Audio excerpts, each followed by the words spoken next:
Hello दोस्तों, आज आपके सामने एसएससी जीडी का एक बूस्टर कैप्सूल लेकर आए हैं जिसमें आपको अधिकतम क्वेश्चनों की संख्या देखने को मिलेगी और आप मेरे साथ इन क्वेश्चंस को ज़रूर अटेम्प्ट करें और अपना स्कोर कमेंट बॉक्स में ज़रूर बताएं। फर्स्ट क्वेश्चन है 1873 में सत्यशोधक समाज की स्थापना की। यहाँ उन्होंने किसे कहा जाता है? उन्होंने को मतलब ये किसने की, आपको ये बताना है। ऑप्शन है ज्योतिबा फुले, गोविंदराव फुले, गोपाल हरि देशमुख, सावित्रीबाई फुले। तो यहाँ पर 1873 में जो है सत्यशोधक समाज की स्थापना ज्योतिबा फुले ने की थी। किसने की थी दोस्तों? ज्योतिबा फुले ने की थी। आइए इनके बारे में हम कुछ जानते हैं। ज्योतिबा फुले ने सत्यशोधक समाज की स्थापना 1873 में की थी। ज्योतिबा फुले का जो उद्देश्य था सत्यशोधक समाज की स्थापना करने का, वो यह था कि जाति प्रथा, पुरोहितवाद और सामाजिक असमानता को ये खत्म करके शूद्र और दलित और महिलाओं को शिक्षा व सामाजिक अधिकार दिलाना चाहती थी, ताकि वो क्या कर सकें, ब्राह्मणवादी प्रवृत्ति से मुक्त होकर समानता और एक न्याय पा सकें। यह जो स्थापना इन्होंने की वह पुणे महाराष्ट्र में की थी। ठीक है दोस्तों, तो इसके आगे नेक्स्ट क्वेश्चन पर अपन चलते हैं। दूसरा क्वेश्चन है देवप्रयाग में भागीरथी किससे मिलती है? देवप्रयाग में भागीरथी माने गंगा नदी किस में मिलती है? कोसी से मिलती है, यमुना से मिलती है, अलकनंदा से मिलती है या घाघरा से मिलती है? तो सही आंसर है यहाँ पर ऑप्शन नंबर 3 अलकनंदा। अलकनंदा नदी भागीरथी और अलकनंदा ये दोनों आपस में मिलकर संयुक्त धारा, इन दोनों की जो मिलने के बाद जो कंप्लीट धारा निकलती है उसी को हम क्या कहते हैं? गंगा नदी कहते हैं। और यह जो है पंच प्रयागों में से एक प्रयाग है। इसकी जो अन्य नदियां हैं वो हैं यमुना, कोसी या घाघरा, और जो दोनों देवप्रयाग में भागीरथी से नहीं मिलती। ये दोनों यमुना और कोसी जो हैं ये देवप्रयाग में भागीरथी से नहीं मिलती हैं। तो यहाँ पर ऑप्शन नंबर 3 आपका जो है वो सही हो जाएगा। अगला क्वेश्चन है आपकी स्क्रीन पर, क्वेश्चन नंबर 3 है भारत में अंतर्देशीय जलमार्गों के विकास, रखरखाव और प्रबंध की देखभाल कौन करता है? तो यहाँ पर आपका जो सही आंसर होगा देखते हैं वो क्या है। भारतीय इस्पात प्राधिकरण, भारतीय विमानपत्तन प्राधिकरण, भारतीय अंतर्देशीय जलमार्ग प्राधिकरण, भारतीय राष्ट्रीय राजमार्ग प्राधिकरण। तो आपका जो राइट आंसर है वह है ऑप्शन नंबर 3 भारतीय अंतर्देशीय जलमार्ग प्राधिकरण। इसको बोलते हैं IWAI। इसकी स्थापना जो है 1986 में एक वैधानिक निकाय है उसके थ्रू हुई थी, जो अंतर्देशीय जलमार्गों के विकास, विनिमय और रखरखाव के लिए बनाया गया था। यह जो इसका जो मंत्रालय है वो क्या है? केंद्रीय बंदरगाह, पोत परिवहन और जलमार्ग मंत्रालय के ये अधीन आता है। और इसका कार्य क्या है? राष्ट्रीय जलमार्गों और अंतर्देशीय जल परिवहन के लिए ये एक बुनियादी ढांचे के रूप में विकास, रखरखाव और उसके क्षमता निर्माण से जुड़ी परियोजनाओं को ये लागू करता है। ये जो परिवहन राष्ट्रीय जलमार्ग हैं, इनके विकास और एवं विनिमय की जो जिम्मेदारी होती है वह एक नोडल एजेंसी के थ्रू कार्य करता है। अगला क्वेश्चन आपकी स्क्रीन पर है, क्वेश्चन नंबर 4 अर्थशास्त्र किसके द्वारा लिखा गया था? तो यहाँ पर अर्थशास्त्र जो है दोस्तों किसके द्वारा लिखा गया था? वासुदेव के द्वारा, कौटिल्य के द्वारा, मेगास्थनीज के द्वारा या विशाखदत्त के द्वारा? तो अर्थशास्त्र जो है हमारा एक प्राचीन ग्रंथ है जो कौटिल्य मुनि के द्वारा लिखा गया था। किसके द्वारा? कौटिल्य मुनि के द्वारा लिखा गया था।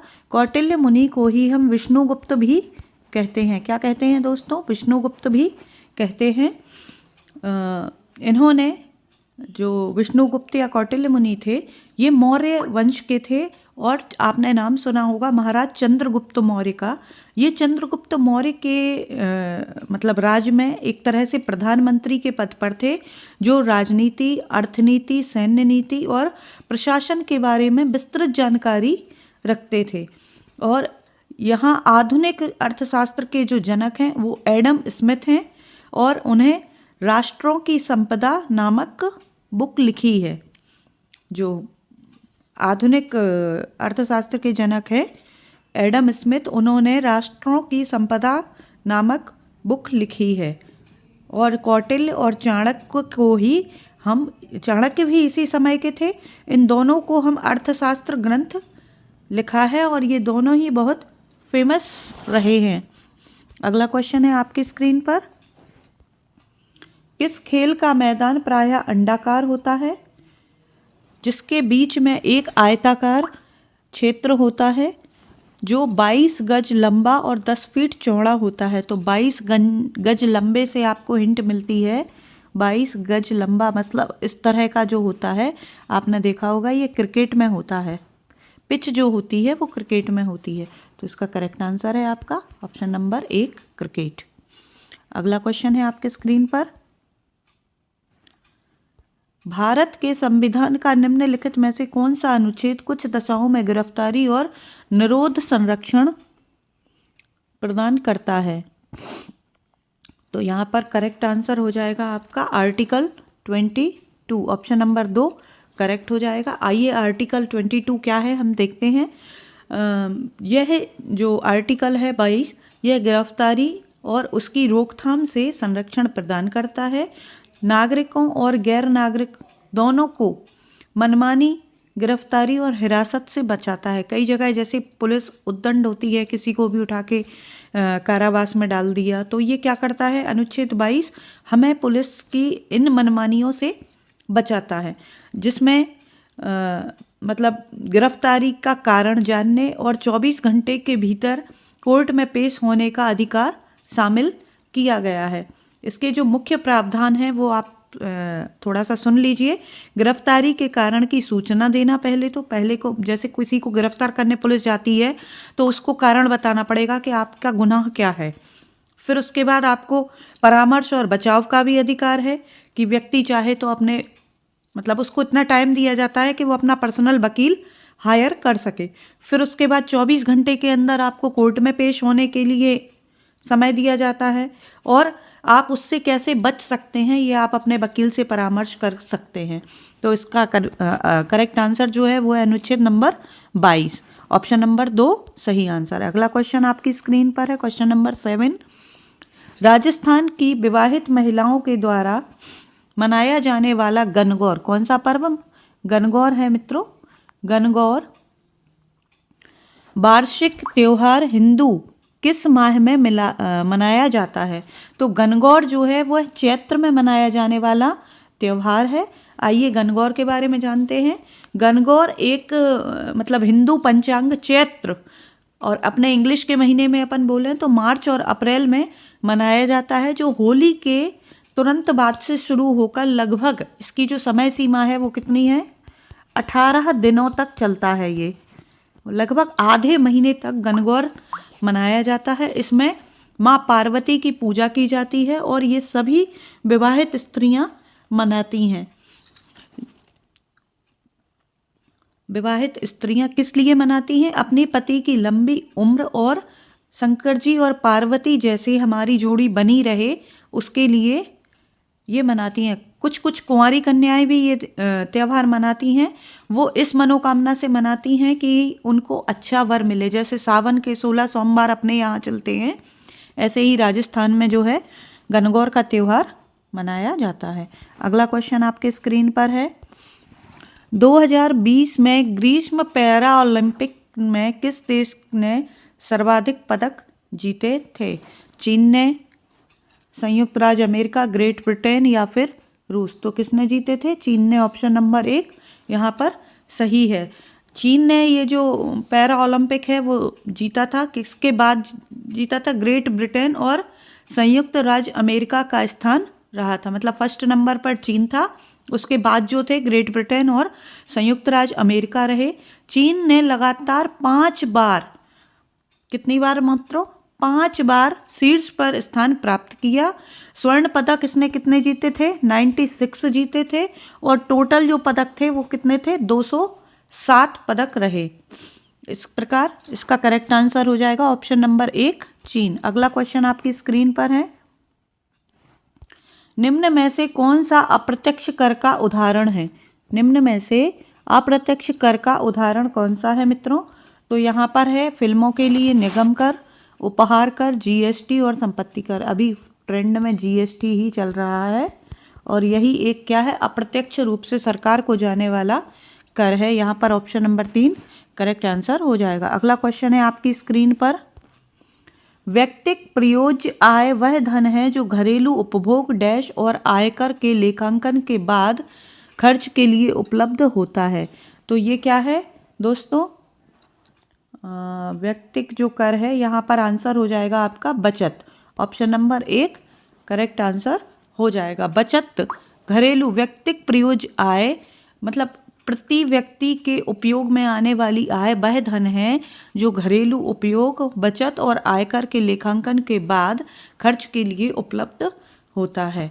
अगला क्वेश्चन आपके स्क्रीन पर है, क्वेश्चन नंबर है 11, यदि 4 मजदूर की जरूरत है और 7 काम कर रहे हैं तो 3 अतिरिक्त मजदूर किस तरह की बेरोजगारी से पीड़ित हैं? तो यहाँ पर हो जाएगा चक्रीय बेरोजगारी, प्रच्छन्न बेरोजगारी, संरचनात्मक बेरोजगारी, संघर्ष जनित बेरोजगारी। करेक्ट आंसर है ऑप्शन नंबर 2 प्रच्छन्न बेरोजगारी। आइए देखते हैं प्रच्छन्न बेरोजगारी क्या होती है। तो यह बेरोजगारी का वह रूप है प्रच्छन्न बेरोजगारी जहां जरूरत से अधिक लोग किसी एक ही काम को कर रहे होते हैं। ये वो लोग होते हैं जिनका काम पर कोई इफेक्ट नहीं पड़ता। यदि हम काम करते भी रहें तो कोई फर्क नहीं पड़ता और निकाल भी दें तो कोई काम नहीं पड़ता। मतलब अतिरिक्त श्रमिकों को हटाने पर भी कुल उत्पादन में जहां पर कोई प्रभाव ना पड़े, वह कौन सी बेरोजगारी होती है? प्रच्छन्न बेरोजगारी होती है। तो यहाँ पर करेक्ट आंसर हो जाएगा ऑप्शन नंबर 2। अगला क्वेश्चन है आपकी स्क्रीन पर, क्वेश्चन नंबर 12, चूना पत्थर, खड़िया और संगमरमर के विविध रूप होते हैं। चूना पत्थर, खड़िया और संगमरमर ये सब एक ही चीज़ के विविध रूप होते हैं। कैल्शियम फॉस्फेट के, कैल्शियम ऑक्साइड के, कैल्शियम हाइड्रोक्साइड के या फिर कैल्शियम कार्बोनेट के। तो आप जानते हैं ये सभी चीज़ें कैल्शियम कार्बोनेट CaCO3 की बनी हुई होती हैं, जो कि जैसे हम उदाहरण में बताएं आपको तो चूना पत्थर जो है वह एक अवसादी चट्टान होती है जो कि समुद्री जीव जैसे कोरल हो गया, शेलफिश हो गया, इनके अवशेषों के जमा होने से बनता है चूना पत्थर। दूसरा हो गया खड़िया।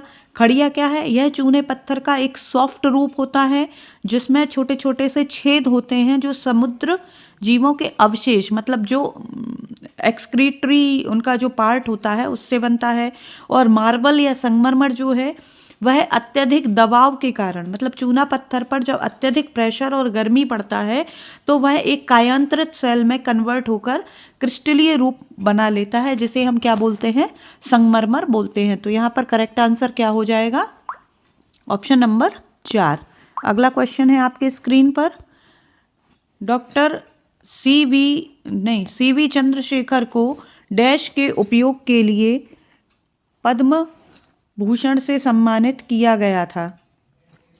किसमें? मणिपुरी में, कथक में, कुचिपुड़ी में या फिर भरतनाट्यम में। तो आपको बता दें सीवी चंद्रशेखर जो थे वह भरतनाट्यम के मतलब भरतनाट्यम में उनका योगदान था और उसी में उनको पद्म भूषण से सम्मानित किया गया था। पद्म भूषण जो है दोस्तों भारत का सर्वोच्च नागरिक मतलब तीसरा सर्वोच्च नागरिक पुरस्कार होता है और ये पुरस्कार इनको किस सन में मिला? 2011 में मिला था। तो यहाँ पर करेक्ट ऑप्शन हो जाएगा ऑप्शन नंबर 4। ये भरतनाट्यम जो है आप जानते ही होंगे कि डांस के लिए मतलब शास्त्रीय नृत्य शैली की एक प्रसिद्ध मतलब शिक्षक थे ये सीवी चंद्रशेखर। अगला क्वेश्चन है आपकी स्क्रीन पर, क्षारक लाल लिटमस को डैश कर देते हैं। क्या कर देते हैं? नीला, पीला, गुलाबी या बैंगनी। तो करेक्ट आंसर है कि क्षार लाल लिटमस को नीला कर देते हैं। अब आप कहेंगे कि हम भूल जाते हैं मैडम कि क्षार लाल को नीला करते हैं या नीले को लाल करते हैं, अम्ल के नीले को लाल करते हैं या लाल को नीला करते हैं। तो आइए मैं आपको एक ट्रिक बता देती हूँ जिससे आप जीवन में कभी नहीं भूलेंगे कि अम्ल का क्या काम है। अम्ल के लिए आप याद रखेंगे सिर्फ एक नाम, अनिल। यहाँ आ से हो गया अम्ल, ना से हो गया नीला और ला से हो गया लाल। मतलब अम्ल का क्या काम होता है? लाल लिटमस को नीला करना। यहीं पर हम दोबारा से देखें तो क्षार, क्षार के लिए आप याद रखेंगे छलनी। छा से हो गया क्षार, ला से हो गया लाल और नी से हो गया नीला। मतलब क्षार क्या करते हैं? लाल को नीला, और अम्ल क्या करते हैं? नीले को लाल। तो आप दो नाम याद रखेंगे, अनिल और छलनी। करेक्ट आंसर हो जाएगा ऑप्शन नंबर 3, नीला। अगला क्वेश्चन है आपके स्क्रीन पर, क्वेश्चन नंबर 15। निम्न में से क्या औद्योगिक विकास की हानि है? औद्योगिक विकास की हानि क्या है? प्रदूषण। ऑप्शन नंबर 1 यहाँ पर करेक्ट है। आइए देखते हैं कैसे होगा। प्रदूषण जो है वो कितने ही प्रकार का हो सकता है। जल प्रदूषण, वायु प्रदूषण, मृदा प्रदूषण। जैव विविधता को ये क्या करते हैं? नुकसान पहुंचाते हैं। और रोजगार सृजन में भी कमी आती है इनके प्रभाव से। औद्योगिक प्रदूषण जहाँ भी होगा उसके कारण बहुत सारी मतलब जो कहना चाहिए प्रदूषण की समस्याएं हैं, स्वास्थ्य संबंधी समस्याएं हैं, सामाजिक और सांस्कृतिक परिवर्तन है, ये हमारे आर्थिक विकास पर ज़्यादा नकारात्मक प्रभाव डालते हैं। अब वो आर्थिक विकास पर्यावरण का भी हो सकता है और सामाजिक भी हो सकता है। तो यहाँ पर औद्योगिक विकास की हानि कहाँ पर होगी? प्रदूषण से होगी। अगला क्वेश्चन है आपकी स्क्रीन पर, क्वेश्चन नंबर 16। निम्नलिखित नेताओं में से कौन जुलाई 2022 के भारत के राष्ट्रपति बने थे? तो आप सभी बहुत अच्छे से जानते हैं, हमारी पहली आदिवासी महिला जो राष्ट्रपति के पद पर बैठी हैं 2022 में, वो कौन है? द्रौपदी मुर्मू जी हैं। उन्होंने 2022 में भारत के 15वें राष्ट्रपति की शपथ ग्रहण की थी और ये एक झारखंड की पूर्व राज्यपाल भी रह चुकी हैं। कहाँ रह चुकी हैं? झारखंड की पूर्व राज्यपाल भी द्रौपदी मुर्मू जी रह चुकी हैं। तो करेक्ट आंसर क्या हो जाएगा? ऑप्शन नंबर 2 हो जाएगा। क्वेश्चन नंबर 17 है आपकी स्क्रीन पर अगला। कैबिनेट डैश कैबिनेट में और राज्यपाल के बीच संपर्क की एक मात्र कड़ी होते हैं। तो जो यहाँ पर आंसर ही बता देती हूँ मैं आपको। पहला है मुख्यमंत्री।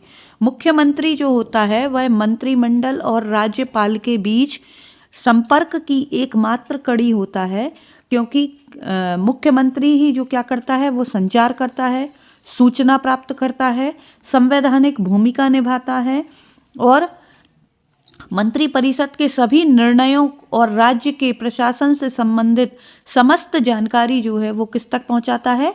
राज्यपाल को पहुंचाता है। इसलिए जो बीच की कड़ी है वो क्या है? मुख्यमंत्री है। ऑप्शन नंबर 1 करेक्ट आंसर हो जाएगा। अगला क्वेश्चन है आपकी स्क्रीन पर। 30 अप्रैल 2022 को चीफ ऑफ आर्मी स्टाफ का पदभार किसने संभाला था? तो किसने संभाला था दोस्तों? मनोज पांडे ने। किसने संभाला था?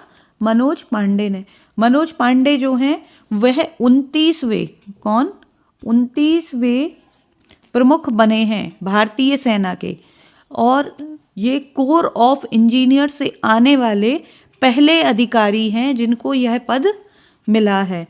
इसके पहले इनका जो पद था वो था COAS बनने से पहले वह सेना के उप प्रमुख पद पर पदस्थ थे और इन्होंने सेनानिवृत्त होने के बाद यह जिम्मेदारी उठाई है। किसने? मनोज पांडे ने। तो ऑप्शन नंबर 1 जो है वह करेक्ट आंसर हो जाएगा। अगला क्वेश्चन है आपकी स्क्रीन पर। 19 क्वेश्चन नंबर है। नवंबर 2022 तक की स्थिति के अनुसार भारत में केंद्रीय सूचना और प्रसारण एवं युवा कार्यक्रम और खेल मंत्री कौन है? तो यहाँ पर हैं सही आंसर है आपका Anurag Singh Thakur. Option number 2 correct answer है। अनुराग सिंह ठाकुर जो हैं 2021 में इस पद पर कार्य किया और नवंबर 2022 तक इन्होंने काम किया है। केंद्रीय सूचना एवं प्रसारण मंत्री, युवा खेल मंत्री थे। इन्होंने जो है मंत्रालय का भी कार्यभार संभाला था और नवंबर के बाद इन्होंने यह पद छोड़ दिया था। अगला क्वेश्चन है आपकी स्क्रीन पर, क्वेश्चन नंबर 20। अमरबेल बल्ली, ये अमरबेल नहीं है, अलरमेल बल्ली, थोड़ा सा ये गलत लिखा हुआ है, ये चीज गलत लिखी है, सही है ये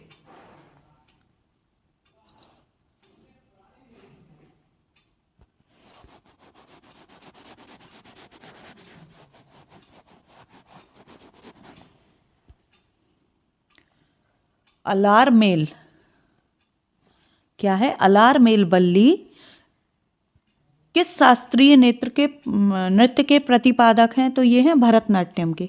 किसके हैं? ऑप्शन नंबर 1 सही आंसर हो जाएगा। ये एक तरह से कोरियोग्राफर हैं जो तमिलनाडु से में उत्पन्न हुए हैं और ये पंडन लूर शैली के नाम से भी जानी जाती है। इनको भी 1991 में पद्मश्री और 2004 में पद्म भूषण मिला है। 2004 में पद्म भूषण प्राप्त हुआ है।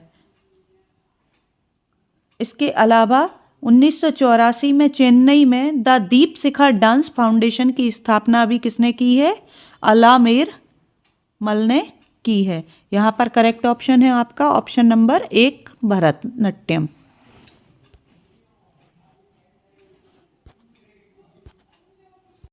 अगला क्वेश्चन है आपकी स्क्रीन पर, निम्नलिखित लोक नृत्यों में से कौन सा छड़ी नृत्य या स्टिक डांस के नाम से प्रसिद्ध है? तो यहाँ पर जो सही आंसर है वो कोलान्नू, एक सेकंड, वो है कोलान्नू। तो इसके बारे में हम जानते हैं, छड़ी नृत्य के नाम से इसे कोलाट्टम भी कहते हैं। जो यह दक्षिण भारत का खास करके आंध्र प्रदेश का एक लोकप्रिय नृत्य है। कोलाट्टम का प्रयोग किया जाता है और हरियाणा में गोगा नवमी से जुड़ा छड़ी नृत्य भी है। यहाँ पर छड़ी का मतलब किससे है? प्रकाश से। किससे है छड़ी का मतलब? प्रकाश से है। इसमें लंबी लंबी छड़ियों का प्रयोग कोलाट्टम के माध्यम से किया जाता है, जो एक गांव की या ग्रामीण कला है जिसमें लयबद्ध रूप से गतिविधियां, गीत, संगीत शामिल होते हैं और यह एक लोक नृत्य है। और यह गोगा नवमी के दिन त्योहार के रूप में मनाया जाता है और उस दिन यह डांस किया जाता है। ऑप्शन नंबर 3 इसका करेक्ट आंसर हो जाएगा। अगला क्वेश्चन है आपकी स्क्रीन पर, जुलाई 2022 में national institute for transforming India नीति, इसको क्या बोलते हैं? NITI, नीति आयोग। नीति आयोग के मुख्य कार्यकारी अधिकारी के रूप में किसने पदभार संभाला था? तो ये संभाला था डॉक्टर परमेश्वरन अय्यर ने। किसने? जुलाई 2022 में ये नीति आयोग के CEO बने थे। ये पहले क्या थे? मतलब CEO बनने के पहले थे जल और स्वच्छता के क्षेत्र में जो अनुभव रखते थे और अमिताभ कांत का स्थान इन्होंने लिया था। किसका स्थान लिया था मित्रों? अमिताभ कांत का स्थान इन्होंने लिया था। ये कब तक रहे? 2023 तक रहे। अगला क्वेश्चन आपकी स्क्रीन पर है, क्वेश्चन नंबर 23। डैश अपने ग्राहकों के स्वामित्व में होते हैं और एक व्यक्ति एक मत के सहकारी सिद्धांत का अनुसरण करते हैं। राष्ट्रीयकृत, अनुसूचित, राज्य या सहकारी? सही आंसर है ऑप्शन सहकारी बैंक जो होते हैं वो क्या करते हैं? एक व्यक्ति एक वोट के लोकतांत्रिक सहकारी संगठन का पालन करते हैं, जहां हर सदस्य का समान मतदान का अधिकार होता है और अपनी आपसी मदद और लोकतांत्रिक नियंत्रण के आधार पर यह सब होता है। एक व्यक्ति एक वोट, इसका उद्देश्य होता है। ऑप्शन नंबर 4 सही आंसर हो जाएगा। अगला क्वेश्चन है आपकी स्क्रीन पर, उपभोक्ता संरक्षण अधिनियम भारत में त्रिस्तरीय उपभोक्ता विवाद निवारण एजेंसियों की योजना करता है। 4 3 2 1 तो यहाँ पर हो जाएगा। 2 मैंने पहले ही बोल दिया था, त्रिस्तरीय आंसर लिख कर दिया था। तो यह कब हुआ? 2019 में लागू हुआ था। कब हुआ था? 2019 में। किसके अधिनियम पर? उपभोक्ता संरक्षण समिति या अधिनियम 2019 के आधार पर एक त्रिस्तरीय विवाद नियंत्रण तंत्र की स्थापना की गई थी, जिसमें जिला आयोग, राज्य आयोग और राष्ट्रीय आयोग, मतलब तीनों लेवल पर यह काम करता है। और इसका जो मोटिव है वो है उपभोक्ताओं को शीघ्र प्रभावी न्याय दिलाने के लिए यह क्या करता है? उनकी शिकायतें सुनता है। तो यहाँ पर ऑप्शन नंबर 2 करेक्ट आंसर हो जाएगा। नेक्स्ट क्वेश्चन है आपकी स्क्रीन पर, निम्नलिखित में से किस राज्य ने खेलो इंडिया यूथ गेम 2021 की मेजबानी की थी? तो यहाँ पर खेलो इंडिया यूथ गेम 2021 की मेजबानी किसने की थी? हरियाणा ने की थी। किसने की थी? हरियाणा ने की थी। ऑप्शन नंबर 3 करेक्ट आंसर हो जाएगा। अगला क्वेश्चन है आपके स्क्रीन पर, कृषि और मछली पकड़ने की गतिविधि, कृषि और मछली पकड़ने की गतिविधि किस क्षेत्र से संबंधित है? तो यह मैं बता दूं आपको, द्वितीय क्षेत्र से नहीं, संगठित क्षेत्र से नहीं, प्राथमिक क्षेत्र से संबंधित है, तृतीय क्षेत्र से भी नहीं। ऑप्शन नंबर 3 करेक्ट आंसर हो जाएगा। अगला क्वेश्चन है आपकी स्क्रीन पर, संगीत नाटक अकादमी फेलोशिप सम्मान में डैश शामिल होते हैं? एक ताम्रपत्र और अंग वस्त्र के साथ 1 लाख रुपए, एक ताम्रपत्र और अंग वस्त्र के साथ 3 लाख रुपए, या फिर 5 लाख रुपए, या फिर 1 लाख रुपए। तो यहाँ पर ऑप्शन नंबर 2 करेक्ट आंसर है, एक ताम्रपत्र और 3 लाख रुपए। अगला क्वेश्चन है आपकी स्क्रीन पर, क्वेश्चन नंबर है 28, ठोस कार्बन डाइऑक्साइड को सामान्यतः क्या कहा जाता है? तो इसको हम कहते हैं शुष्क बर्फ, ड्राई CO2 या शुष्क बर्फ के नाम से जानते हैं। भारी जल किसको जानते हैं? D2O को हम भारी जल के नाम से जानते हैं। Table sugar, normal sugar glucose को बोलते हैं। एस्पिरिन जो है यह एक दर्द निवारक या खून को पतला करने वाली दवाई होती है। इकोस्प्रिन, आप सभी इस नाम से शायद जानकारी प्राप्त हो इस नाम के बारे में। तो यहाँ पर ऑप्शन नंबर 2 जो है वो करेक्ट आंसर है। अगला क्वेश्चन है आपकी स्क्रीन पर, क्वेश्चन नंबर 29, विधान परिषद के कुल सदस्यों की संख्या राज्य विधानसभा के कुल सदस्यों की संख्या के अधिक नहीं होगी, किंतु यह सदस्य संख्या किसी भी स्थिति में 40 से कम नहीं होनी चाहिए। तो इसका करेक्ट आंसर है 1/3। कितनी होती है? 1/3 होती है। ऑप्शन नंबर 1 करेक्ट आंसर हो जाएगा। विधानसभा में अधिकतम कितने सदस्य होते हैं? 1/3। और न्यूनतम कितने होना चाहिए? 40 से कम नहीं होने चाहिए। यह किस अनुच्छेद के अंतर्गत आता है? अनुच्छेद 171। अनुच्छेद 171 यह हमें बताता है कि संख्या कितनी होनी चाहिए? इतनी होनी चाहिए। तो यहाँ पर ऑप्शन नंबर 1 करेक्ट आंसर है। अगला क्वेश्चन है आपके स्क्रीन पर 30, तेल का वानस्पतिक रूपांतरण क्या कहलाता है? तो तेल का जो वानस्पतिक रूपांतरण है वह कहलाता है हाइड्रोजनीकरण। ऑप्शन नंबर 1 करेक्ट आंसर है। पाश्चराइजेशन दूध का किया जाता है। संरक्षण खाद्य पदार्थों का किया जाता है, जैसे अचार का संरक्षण तेल या नमक डाल के। समांगीकरण जो है वो सॉल्यूशन या विलयन का किया जाता है। तो आइए यहाँ पर हम समझ लेते हैं कि हाइड्रोजनीकरण क्या है, तेल से घी बनाने की प्रोसेस क्या कहलाती है। तो वनस्पति तेल मतलब घी, तेल का वनस्पति घी में रूपांतरण हाइड्रोजनेशन कहलाता है। इसमें है हम असंतृप्त वसा को निकिल, निकिल क्या है, एक धातु है जो हम उत्प्रेरक के रूप में यूज करते हैं।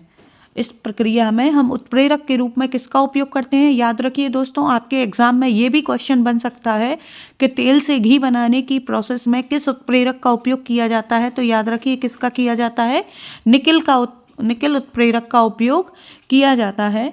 और हाइड्रोजन गैस की उपस्थिति में इसको गर्म किया जाता है तो यह सेमी सॉलिड रूप में प्राप्त हो जाता है, मतलब अनसैचुरेटेड से सैचुरेटेड फॉर्म में आ जाता है, जिसे हम क्या बोलते हैं, घी बोलते हैं, जिसका कॉमन नाम आप जानते होंगे डालडा।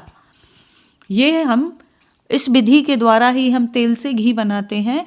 इसका जो आप ट्रिक समझ सकते हैं, निकिल उत्प्रेरक की उपस्थिति में हाइड्रोजन के द्वारा वनस्पति तेल या असंतृप्त हाइड्रोकार्बन की क्रिया कराने पर संतृप्त हाइड्रोकार्बन, सैचुरेटेड हाइड्रोकार्बन का प्राप्त होना ही हाइड्रोजनेशन कहलाता है। अगला क्वेश्चन है आपकी स्क्रीन पर, क्वेश्चन नंबर 31। निम्नलिखित में से किसे सितंबर 2022 में नए चीफ डिफेंस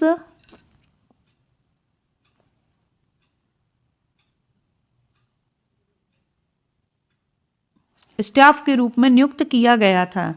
नए चीफ डिफेंस सितंबर 2022 में नए चीफ डिफेंस स्टाफ के रूप में नियुक्त किया जाए था मनोज पांडे, अनिल चौहान, बिपिन रावत या फिर अजय सिंह। तो किसको किया गया था, अनिल चौहान को किया गया था। यह एक रिटायर्ड या सेवानिवृत्त व्यक्ति हैं जिनको CDS के रूप में नियुक्त किया गया था। इनके पहले जो थे जनरल वो थे बिपिन रावत। उनके निधन के बाद 30 सितंबर 2022 को इन्होंने पदभार ग्रहण किया था। यह भारत के दूसरे कौन से, सेकंड नंबर के CSD बने हैं। ठीक है, अगला क्वेश्चन है आपकी स्क्रीन पर, ऊर्जा बचाने के लिए देश भर में किसको बढ़ावा दिया जा रहा है। तो यहाँ पर है कॉम्पैक्ट फ्लोरेसेंट लैंप, तापदीप्त बल्ब, प्रकाश उत्सर्जक डायोड लैंप या तेल लैंप। तो ऊर्जा को हमें क्या करना है, बचाना है। इसके लिए हम किसका उपयोग करेंगे, प्रकाश, लाइट से चलने वाले उत्सर्जक डायोड लैंप का, मतलब जैसे कि अभी हम सोलर पैनल का यूज़ कर रहे हैं। तो इसी तरह से प्रकाश उत्सर्जक diode lamp, option number 3 correct answer हो जाएगा। नेक्स्ट क्वेश्चन है आपकी स्क्रीन पर, 1920 में भारतीय कम्युनिस्ट पार्टी की स्थापना कहाँ हुई। नमनगन में, ताशकंद में, बुखारा में या अदीजन में। तो कहाँ पर हुई, ताशकंद में, ऑप्शन नंबर 2 करेक्ट आंसर है आपका। अगला क्वेश्चन है आपकी स्क्रीन पर, दो पक्षों के बीच किए गए व्यापार समझौते को डैश समझौता कहा जाता है। तो यहाँ पर कौन सा समझौता कहा जाता है, द्विपक्षीय। नाम से ही स्पष्ट है, दो पक्षों के बीच होने वाला समझौता मतलब द्विपक्षीय समझौता। अगला क्वेश्चन है आपकी स्क्रीन पर, महावीर जयंती किस महीने में मनाई जाती है।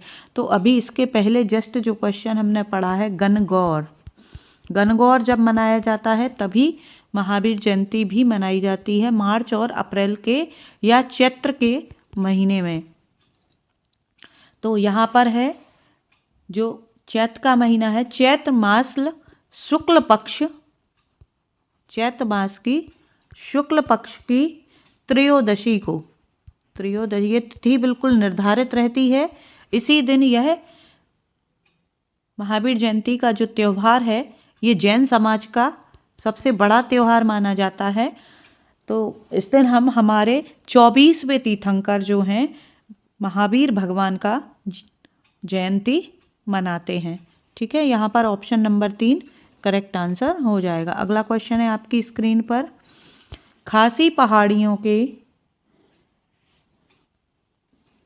में मासिन राम दुनिया के सबसे अधिक औसत वर्षा प्राप्त करता है, वह कौन से भाग में स्थित है। तो यहाँ पर मानसिन राम जो है वह मेघालय राज्य में स्थित है। कहाँ पर है, मेघालय, राज्य में स्थित है। यहाँ पर बंगाल की खाड़ी से जो है मानसून हवाएं टकराती हैं और यहाँ पर भारी भरकम बारिश होती है, जिससे यह पृथ्वी का सबसे नमी युक्त स्थान बन गया है। यह किस भाग में स्थित है? तो दक्षिणी भाग में स्थित होता है। यहाँ पर लगभग औसत वर्षा कितनी? 467 इंच होती है। कितनी होती है? 467 इंच वर्षा होती है और यह विश्व का सबसे अधिक वर्षा वाला भाग माना गया है। यहाँ पर हवाएं कहाँ से आती हैं? बंगाल की खाड़ी से आती हैं। नेक्स्ट क्वेश्चन है आपकी स्क्रीन पर, निम्नलिखित में से कौन सा एक बैंक के लिए संपत्ति बनाता है? आरक्षित निधि या फिर ऋण? तो बैंक के लिए जो है वो 1 और 2 दोनों ही यहाँ पर सही आंसर है। आरक्षित निधि जो है वह देनदारी के तहत होती है कि बैंक के अपने पास रखे नकदी और केंद्रीय बैंक में रखा भंडार जो है वह आरक्षित निधि के अंतर्गत आता है। और देनदारी जो है जो बैंक को भविष्य में भुगतान करनी पड़े, मतलब ग्राहकों की जमा राशि जिस पर बैंक हमें ब्याज देता है, उसे हम क्या कहते हैं? देनदारी कहते हैं। अगला क्वेश्चन है आपकी स्क्रीन पर,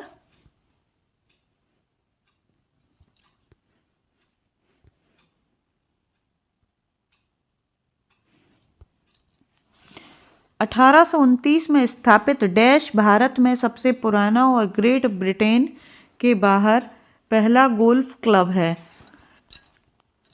तो इसका नाम क्या है? The royal Kolkata golf club. यह कहाँ पर है? कोलकाता में।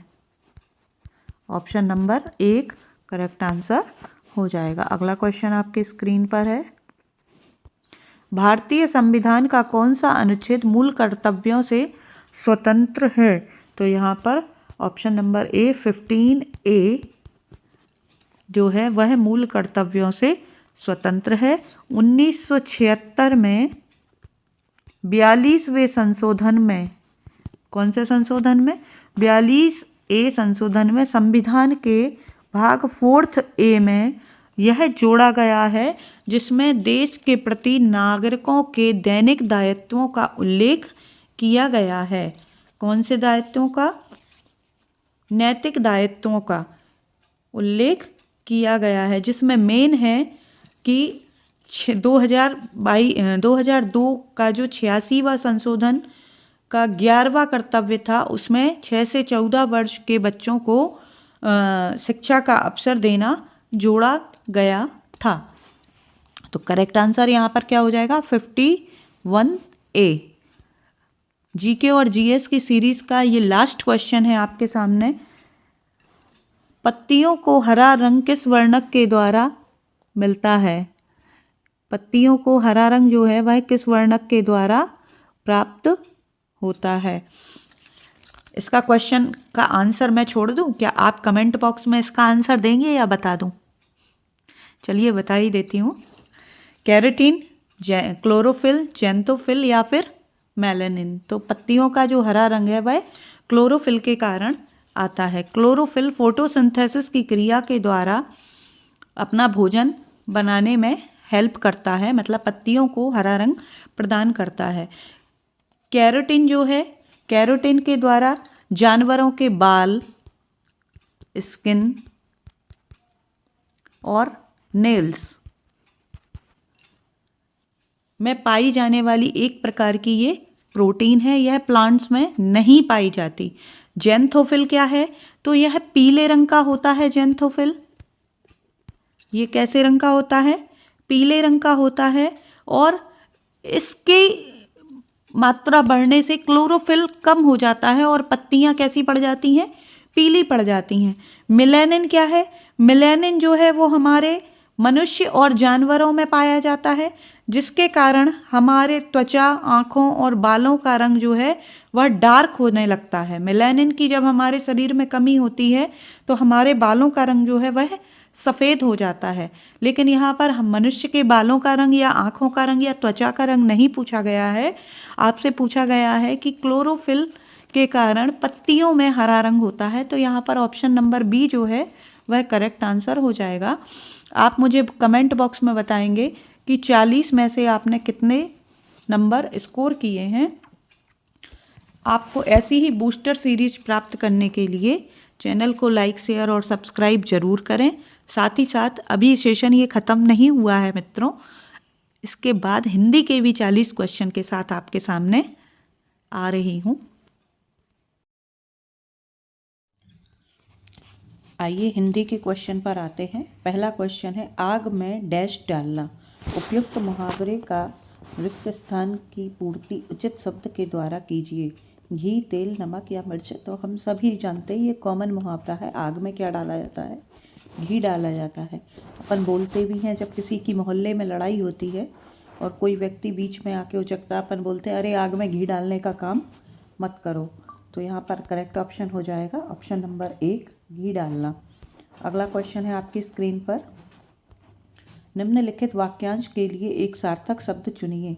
जो अस्त व्यस्त हो उसे हम क्या कहेंगे? विपर्यस्त, विद्युतप्रभ, विकीर्ण या फिर विज्ञप्ति। तो यहाँ पर करेक्ट आंसर हो जाएगा विपर्यस्त। ऑप्शन नंबर 1 करेक्ट आंसर है। अगला क्वेश्चन है आपकी स्क्रीन पर, महात्मा गांधी की साधना डैश थी। उपरोक्त वाक्य में अलौकिक शब्द के एक शब्द से वाक्य पूर्ण कीजिए। अकथनीय, असाधारण, असहनीय या अनुस्यूत। तो यहाँ पर है करेक्ट आंसर है ऑप्शन नंबर 2 असाधारण। अगला क्वेश्चन है आपकी स्क्रीन पर, निम्नलिखित में से शुद्ध वाक्य कौन सा है? राधा अच्छा लड़की है, गलत। राधा अच्छी लड़का है, गलत। राध अच्छी लड़की है, गलत। राधा अच्छी लड़की है, सही। तो ऑप्शन नंबर 4 करेक्ट आंसर हो जाएगा।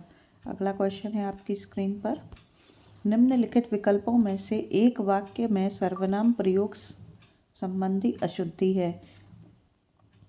पहला है, माता जी मुझे आपकी बहुत याद आती है। उसके हाथ में जो कलम है वह मेरी है। मैंने अपना काम कर लिया। पुनीत ने महेश से कहा तुम घर चलो, मैं 2 घंटे बाद आऊँगा। तो यहाँ पर करेक्ट आंसर है आपका, इसमें सर्वनाम में प्रयोग में अशुद्धि पूछी है। उसके हाथ में जो कलम है यह मेरी है, यह नहीं, यहाँ पर सर्वनाम क्या आना चाहिए? वह।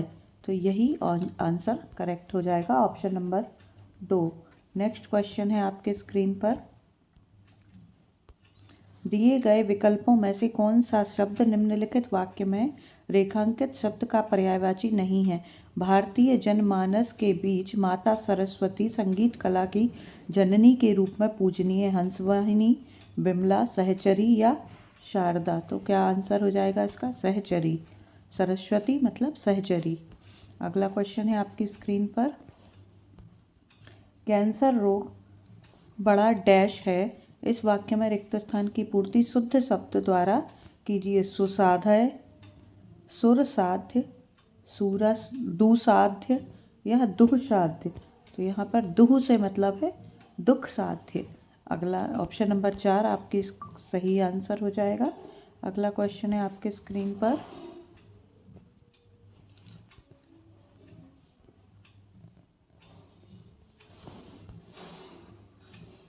निम्नलिखित वाक्यांश के लिए उपयुक्त एक शब्द का चयन विकल्पों से कीजिए। जो युद्ध में स्थिर हो उसे क्या बोलेंगे? तो अपन महाभारत में देख चुके हैं, जो युद्ध में स्थिर था उसे हम युधिष्ठिर कहते हैं। ऑप्शन नंबर 4 करेक्ट आंसर हो जाएगा। अगला क्वेश्चन है आपकी स्क्रीन पर, निम्न वाक्य में रेखांकित शब्द के स्थान पर सर्वोचित विकल्प चुनिए। वह अमीर होने पर भी संतुष्ट नहीं है। यहाँ पर सुखी, योगी, मर्यादित, दुखी। तो क्या सुखी नहीं है? ऑप्शन नंबर 1 सही आंसर हो जाएगा। अगला क्वेश्चन है आपकी स्क्रीन पर, दीक्षांत समारोह डैश। उपयुक्त वाक्य में निम्नलिखित के लिए उपयुक्त विकल्प में से क्या सही होगा? से अभिप्राय विवाह पूर्व किए जाने वाले रीति रिवाज। से अभिप्राय संन्यास लेने के पूर्व किए जाने वाले रीति रिवाज। से उपनयन संस्कार से होता है। यह अभिप्राय शिक्षा के समापन पर किए जाने वाले संस्कार। तो दीक्षांत समारोह मतलब शिक्षा के समापन पर किए जाने वाले संस्कार से। ऑप्शन नंबर 4 करेक्ट आंसर है।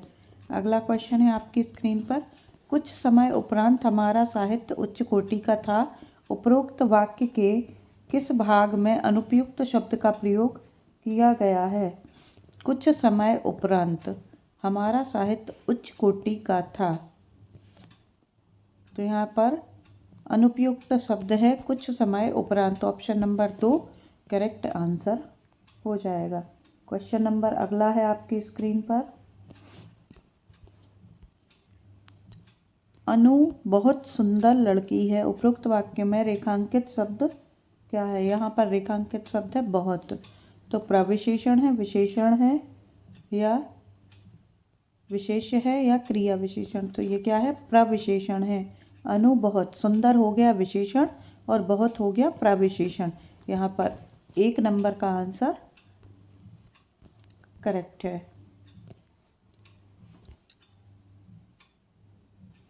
अगला क्वेश्चन है आपकी स्क्रीन पर, निम्नलिखित के सही पर्यायवाची शब्द का चयन विकल्पों में से कीजिए। बिजली, बिजली का सही पर्यायवाची है दामिनी। क्या है? Damini. Option number 3 correct answer है। अगला क्वेश्चन है आपकी स्क्रीन पर, माता का समानार्थी शब्द नहीं है। तो माता, जननी को माता कहते हैं, अम्बा को कहते हैं, मैया को कहते हैं बामा। करेक्ट आंसर हो जाएगा, बामा को माता नहीं कहते।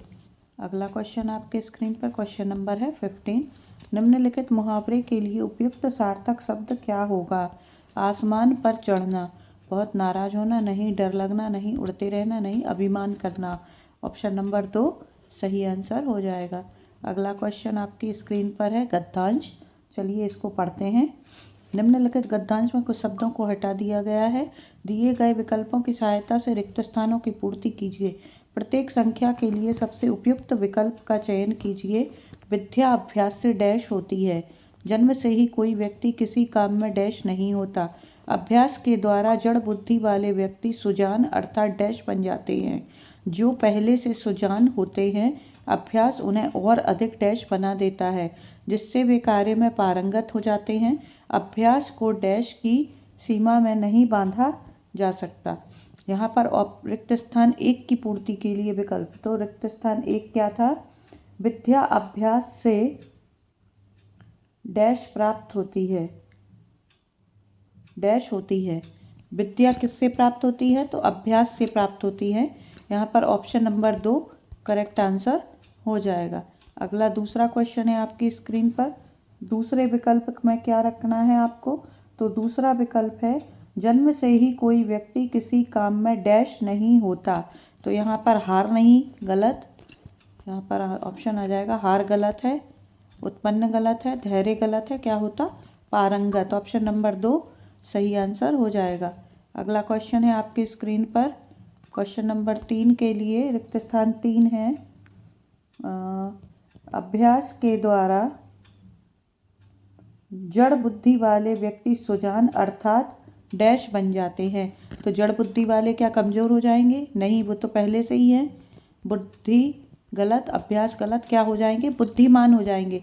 बार बार अभ्यास करने से व्यक्ति कैसा हो जाएगा? जड़ बुद्धि वाला भी हो जाएगा। आपने कहावत सुनी है ना, वो दोहा सुना है, करत करत अभ्यास के जड़मति होत सुजान, रसरी यावत जात ही सिल पर होत निशान। इसलिए आपसे कहती हूँ कि प्रैक्टिस करते रहिए।